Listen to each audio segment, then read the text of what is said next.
Let us see the next question.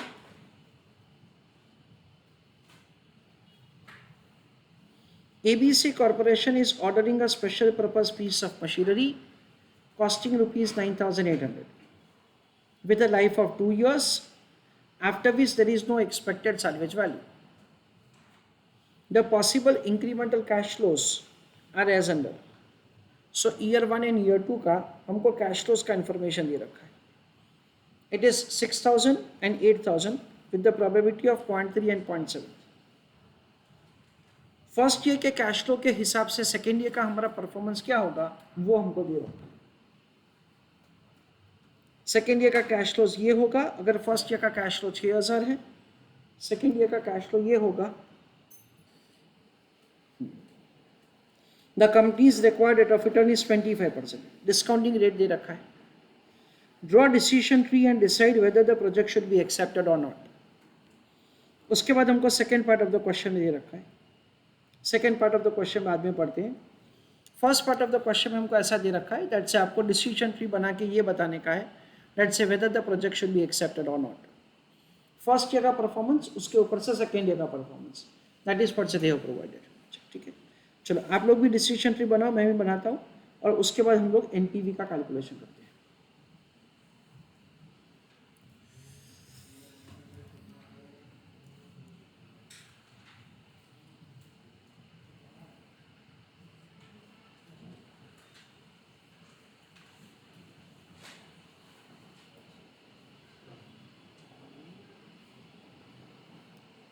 So first option ये हमारा that से we will purchase the machinery.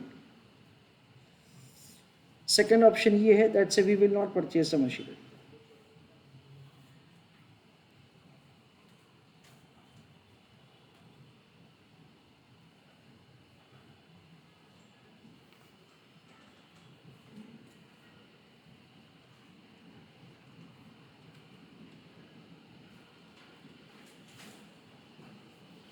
Machinery purchase करेंगे 9,800 में.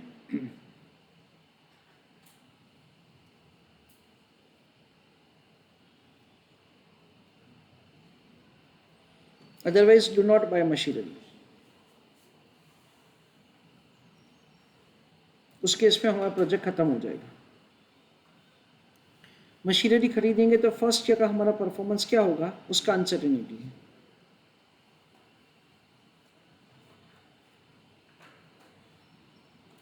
So it is reflected by way of a note.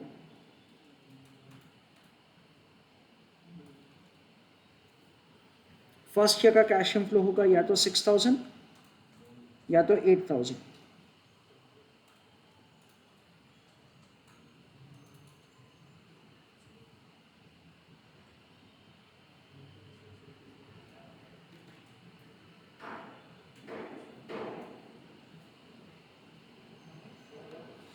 जो भी हमारा first year का performance होगा उसका प्रोबेबिलिटी दे रखा है हमको 0.30 and 0.70.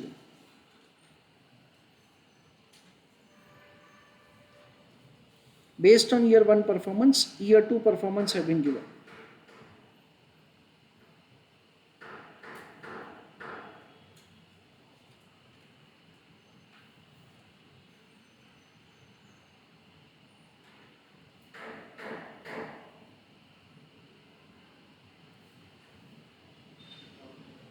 Either it will be 2,000 or it will be 3,000.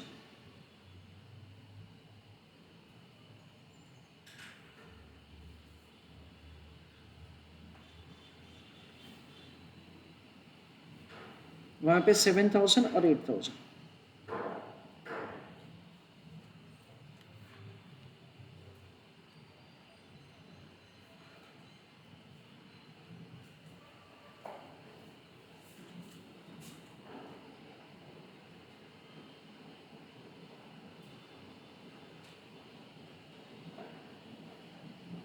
Point 30, 0.70.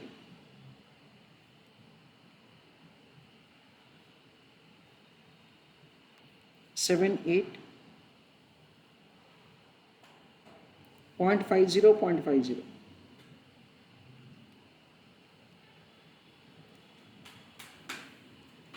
जैसे हमने डिस्कस किया, हम लोग नंबरिंग कैसे भी दे सकते हैं, नंबरिंग के लिए कोई भी रूल्स एंड रेगुलेशंस नहीं है. So I'm giving the numbers like this: 1, 2, 3, and this is D1.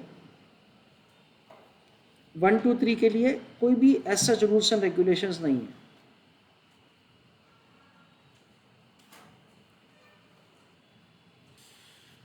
Now again हम लोग EMV मेथड से इसका सिंपल NPV का कैलकुलेशन कर लेते हैं. EMV में हम लोग कैसे सीक्वेंस रखेंगे? EMV at 1, EMV at 2, EMV at 3 और D1, ऐसे सीक्वेंस हम लोग करेंगे. चलो right answer, right answer. Step number 1, calculation of, चलो right answer, calculation of EMV at 1 and 2.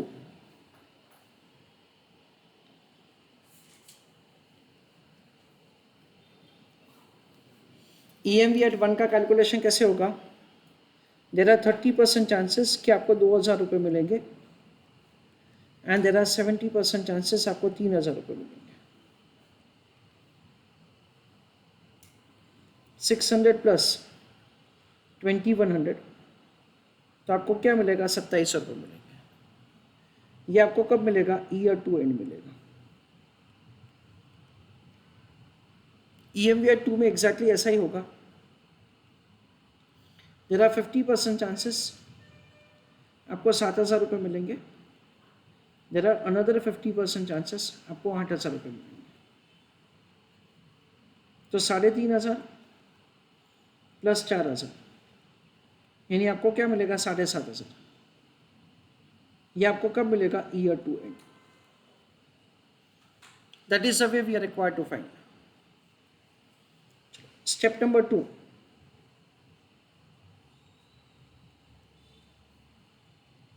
Calculation of EMV at 3. So basically EMV at 3 के लिए हम लोग ऐसा समझेंगे that it is required to be computed to, that is at the end of the first year. यानी क्या किया जाएगा? सेकेंड ईयर के कैश फ्लो को फर्स्ट ईयर में डिस्काउंट किया जाएगा.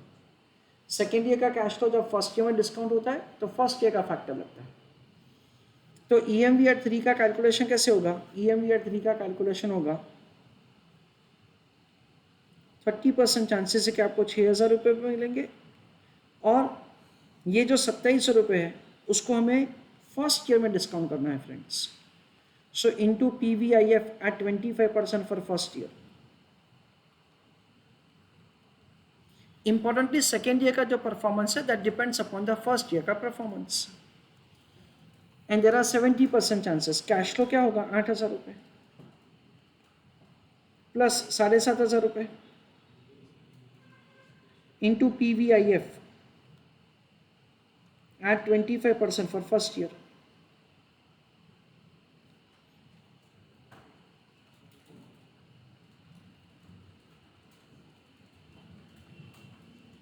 .3 into 6,000 plus 2,700 into 0.8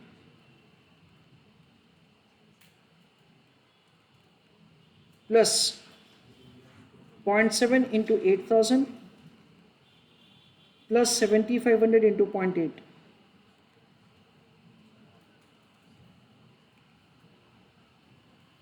तो इसका कैलकुलेशन कैसे होगा फ्रेंड्स? इसका कैलकुलेशन होगा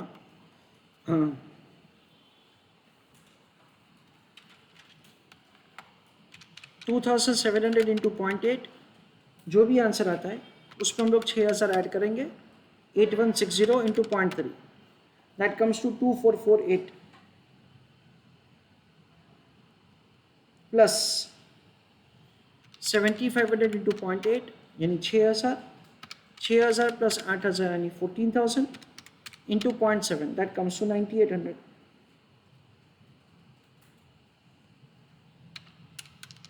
सो ओवरऑल हमारा वैल्यू क्या हो जाएगा? 12,248. और ये किसका है? फर्स्ट ईयर के एंड का है.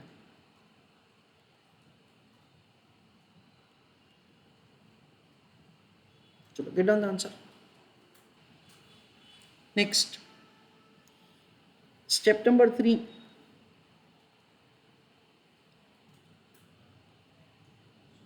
taking decision at D1. तो D1 पे हमको डिसीजन लेना है, उसमें हम लोग क्या करेंगे? Option number 1 is by machinery and option number 2 is do not buy machinery.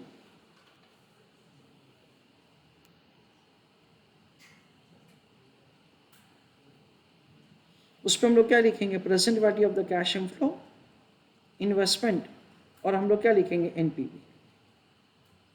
Machinery bye करेंगे तो हमको क्या मिलेगा? 12,248 पर कब मिलेगा? फर्स्ट ईयर के एंड में. पर एनपीवी तो ईयर 0 में होता है. तो ये जो वैल्यू है ईएमवी एट 3 का, उसको हमको क्या करना पड़ेगा? 1 साल के लिए डिस्काउंट करना पड़ेगा, और उसको फर्स्ट ईयर से लेके ईयर 0 में हम लोग लाके डिस्काउंट करेंगे.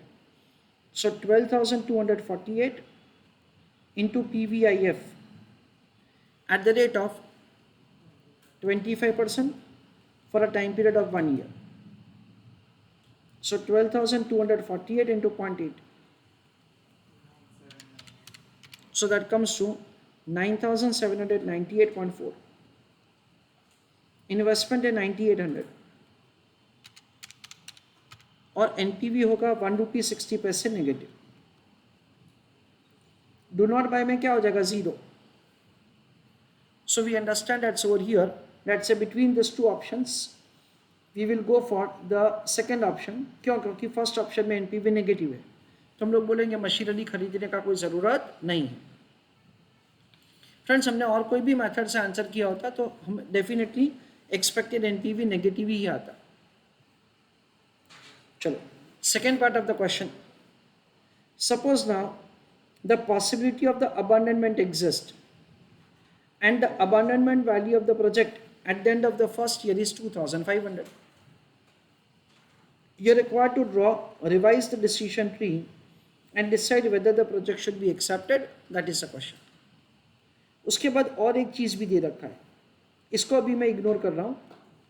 I want you to draw the decision tree और आप मुझे बताइए सिर्फ decision tree. चलो, I request all of you to pay attention.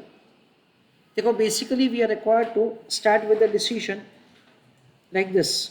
D1, उसके ऊपर से हम लोग डिसीजन शुरू करेंगे, जिसमें हम लोग क्या करेंगे? Bye machinery.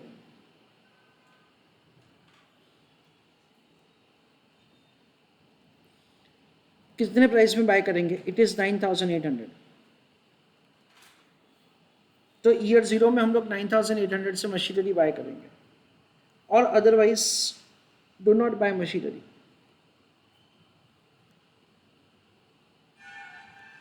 अगर आपने मशीनरी बाय नहीं किया तो आपका प्रोजेक्ट क्या हो जाएगा? आपका प्रोजेक्ट खत्म हो जाएगा. अगर आपने मशीनरी बाय किया 9,800 में, उसके बाद आपका फर्स्ट ईयर का आउटकम क्या हो सकता है? आइदर इट विल बी 6,000 और योर आउटकम विल बी से 8,000, जिसका प्रोबेबिलिटी हमको दे रखा क्वेश्चन में. इट इज 30% एंड वो दे रखा है हमको 70%.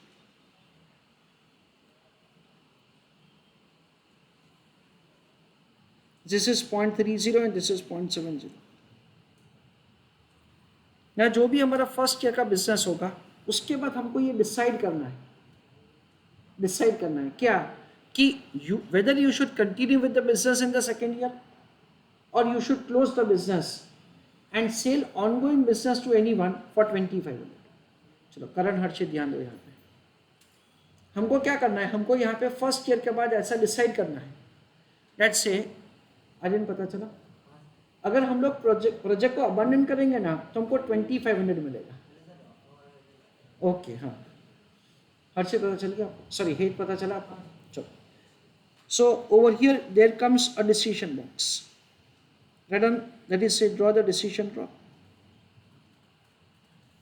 तो हमारे पास दो चॉइसेस है, whether to continue in the second year or to abandon at the end of the first year. आप abandon करोगे तो आपको क्या मिलेगा? abandon करोगे तो आपको 2,500 मिलेगा.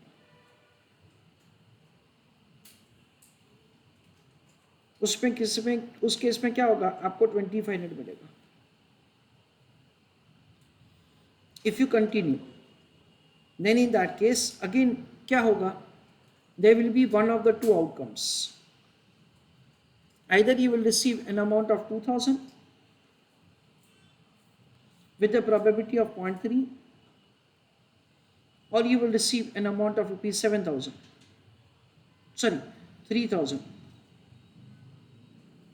with a probability of 0.7, ऐसा हम लोग समझते हैं। एंड सेम वे नीचे भी ऐसा वर्किंग होगा। अगर आपका फर्स्ट ईयर का कैश फ्लो 8000 है तो भी आपको वैसे ही करना है। You have to take a decision whether to continue और डिसकंटिन्यू। अगर कंटिन्यू करेंगे तो क्या होगा, आपका कैश फ्लो होगा या तो 7000 रुपये, या तो आपका कैश फ्लो होगा 8000 रुपये with a probability of 0.5 and 0.5।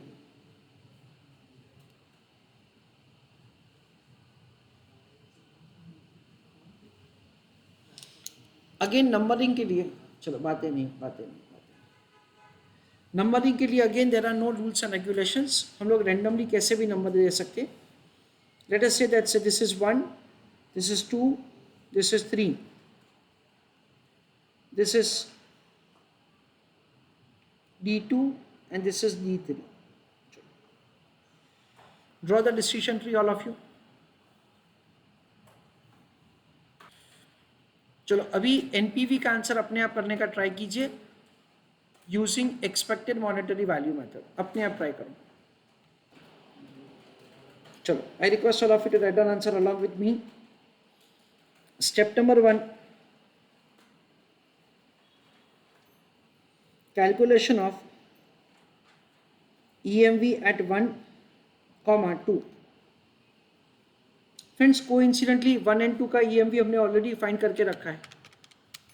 EMV at 1 का दैट इज EMV हमने फाइंड करके रखा है। I think that's it is 2700। EMV at 1 it is 2700 जो हमने ऑलरेडी करके रखा है, और EMV at 2 है 7500। So that is what say we already have done it, and both of them are of year 2 end.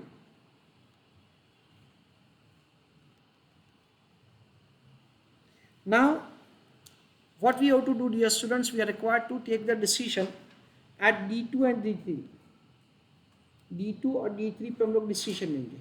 क्या डिसीजन लेंगे कि क्या हमको बिजनेस आगे कंटिन्यू करना चाहिए या हमको हमारा बिजनेस अबांडन करना चाहिए। This is continue, this is continue. तो हमको ये डिसीजन लेना है क्या हमको हमारा बिजनेस कंटिन्यू करना चाहिए या वहीं पे अबंडन करना चाहिए। तो we understand something like this. I request all of you to write down answer. Step number 2, taking decision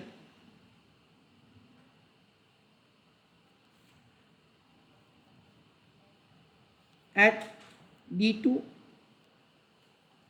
and D3। चलो write an answer along with me।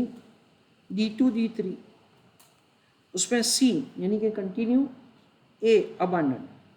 C और A अबांडन करेगा तो क्या मिलेगा, 2500 रुपये मिलेंगे।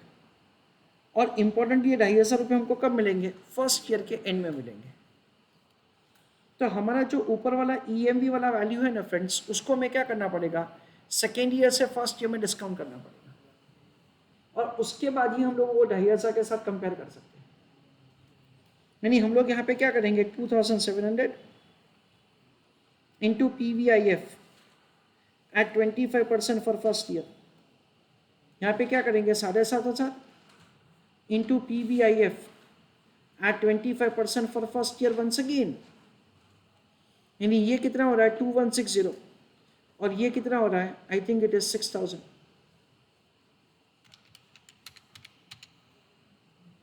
दैट इज 2700 इंटू 0.8,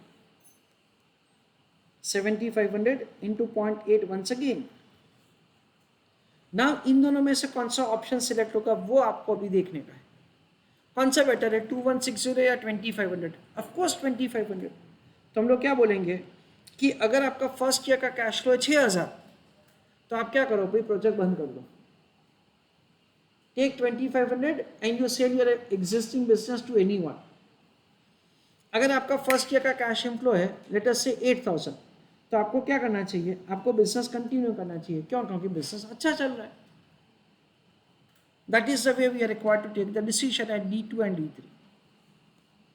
नाउ हम लोग क्या करेंगे, स्टेप नंबर 3, उसमें हम लोग करेंगे कैलकुलेशन ऑफ EMV at 3.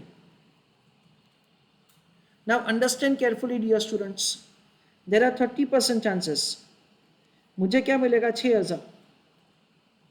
और उसके बाद मैं क्या करने वाला हूं, उसके बाद मैं प्रोजेक्ट अबंडन करने वाला हूं. See, whatever the decision that you have taken is required to be carry forwarded for further calculation. तो आपने क्या डिसीजन लिया, प्रोजेक्ट को बंद कर दो. प्रोजेक्ट को बंद करेंगे तो क्या मिलेगा, 2500 रुपये.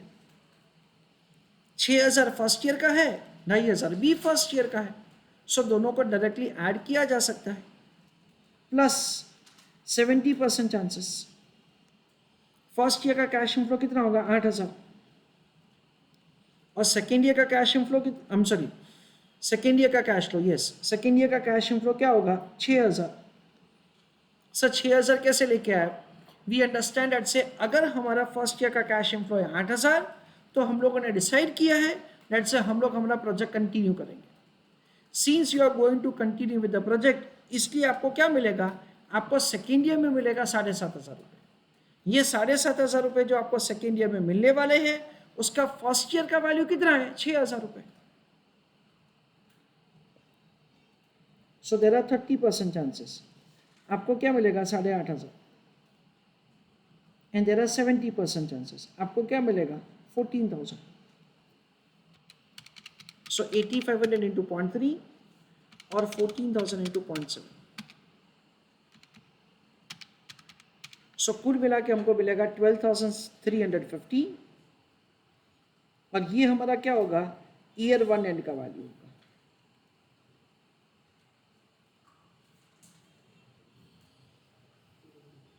उसके बाद आसान है step number 4.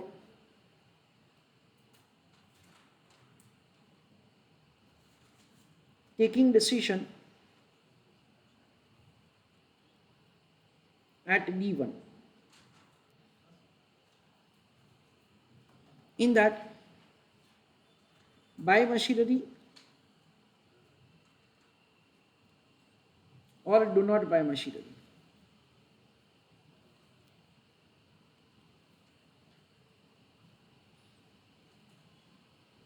Present value of cash inflow, investment or NPV. Present value of the cash inflow में क्या आएगा friends, 12350 into PVIF at 25% for first year. 12350 into 0.8, 9880. उसके सामने इन्वेस्टमेंट क्या करना है, 9800. तो NPV क्या हो जाएगा, 80. मशीनरी नहीं खरीदेंगे तो क्या मिलेगा, कुछ नहीं मिलेगा. तो मशीनरी खरीदने की वजह से मेरे को कितना फायदा हो रहा है, 80 का NPV मिल रहा है. इसलिए वी अंडरस्टैंड दैट से वी शुड गो अहेड. चलो रेड ऑन आंसर. चलो रेड ऑन आंसर. डिसीजन लिखो. डिसीजन क्या आएगा,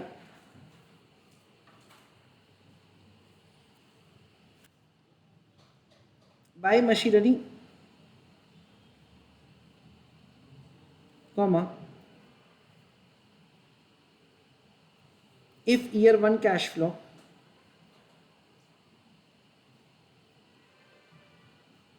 is rupees 6000, comma,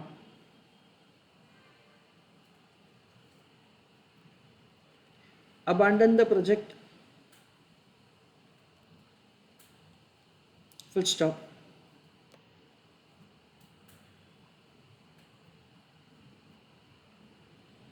If year 1 cash flow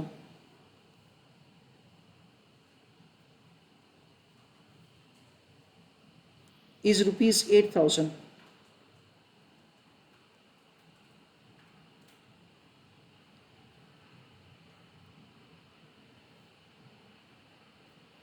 Continue with the project.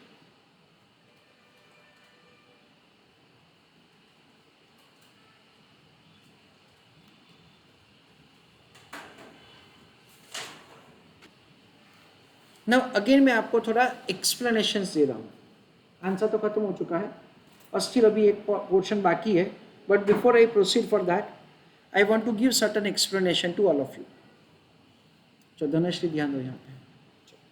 देखो, हम लोग ये क्वेश्चन का शुरुआत, अगर कोई स्टूडेंट चाहता है कि मैं EMV एट 3 से करूँ तो नहीं हो सकता है. EMV एट 3 के लिए मेरे को D2 और D3 दोनों चाहिए. कोई स्टूडेंट बोलता है कि मेरे को D2 से शुरू करना है, देन वो भी नहीं हो सकता है, क्योंकि D2 के लिए मेरे को EMV एट 1 चाहिए.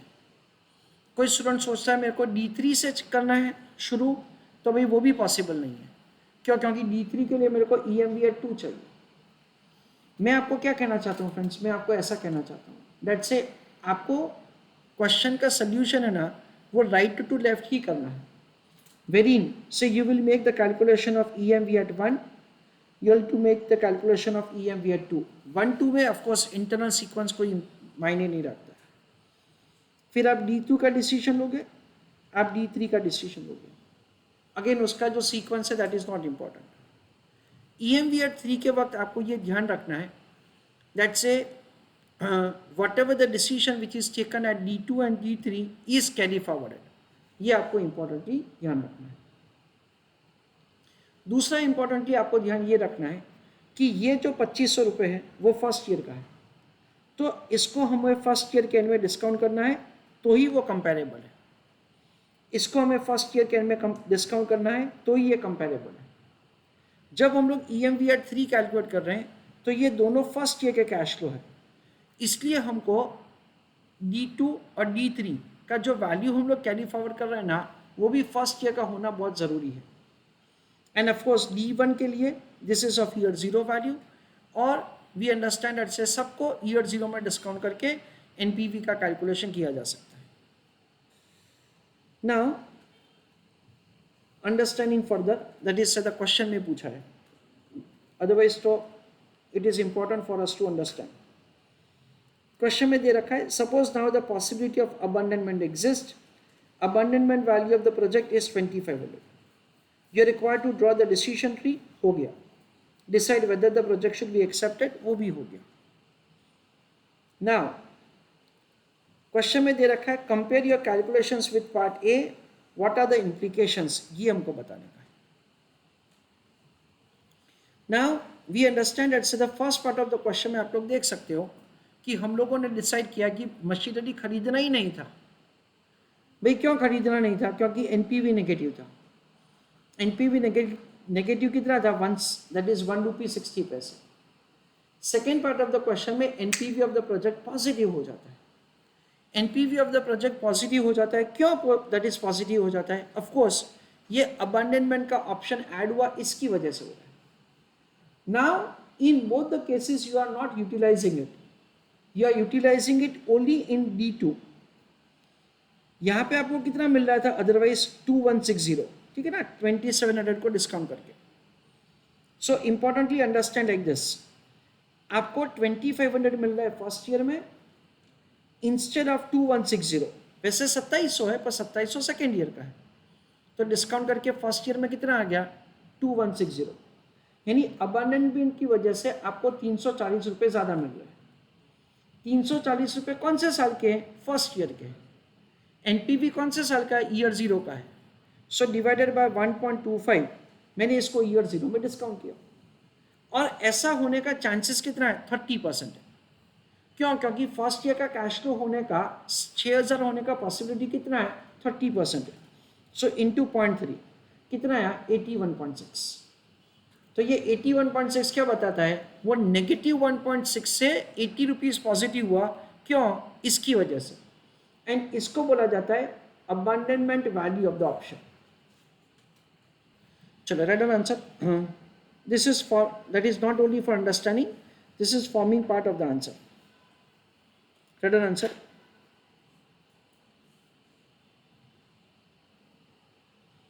abandonment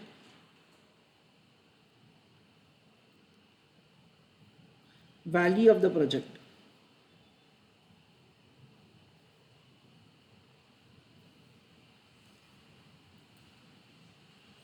उसका कैलकुलेशन कैसे किया जाएगा? उसका कैलकुलेशन किया जाएगा 2500 minus 2160.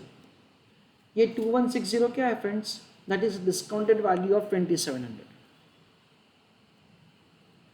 into 30% chances into PVIF at 25% for first year.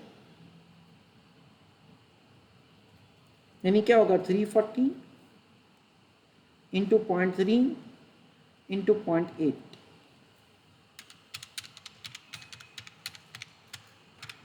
That comes to 81.6.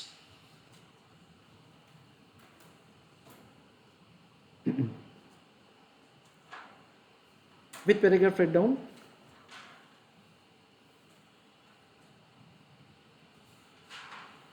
NPV of the project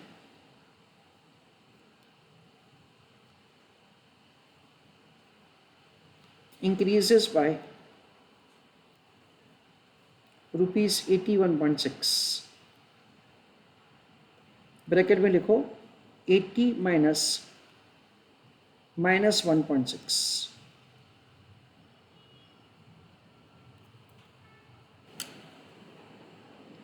तो ऐसा करके हम लोग abandonment value of the project find करेंगे. चलो, let us have a complete revision of the entire answer. First part of the question का answer जो है ना वो एग्जैक्टली सेम है जो हमने पहले भी किया है, with no change. First year का परफॉर्मेंस दे रखा है, सेकेंड ईयर का परफॉर्मेंस दे रखा है. सेकेंड ईयर का परफॉर्मेंस फर्स्ट ईयर के परफॉर्मेंस के ऊपर डिपेंड करता है और उसके हिसाब से हमको पूरा का पूरा आंसर कैलकुलेट करना है. Second part of the question में हमको दे रखा है कि सेकेंड ईयर का जो फर्स्ट ईयर के एंड में कंपनी के पास ऐसा चॉइस है. ये नया पॉइंट है क्वेश्चन का.